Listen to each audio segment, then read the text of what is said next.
तो सांग मैंने आज आदुर मुहर बढ़े घिमिरी पाउडरटा पकई तो तार रिएक्शन किपर था चलो देखो।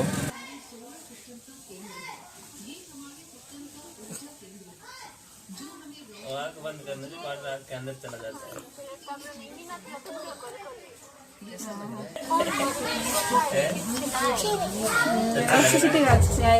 ठंडी ठंडी हवा आ रही है या गर्मी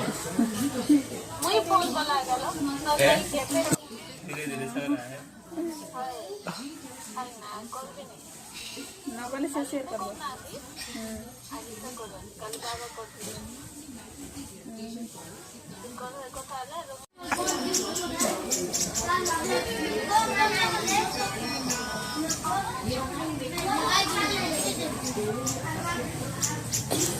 तो सांग मैंने आदुर रिएक्शन किपर कमेंट माध्यम जनातु।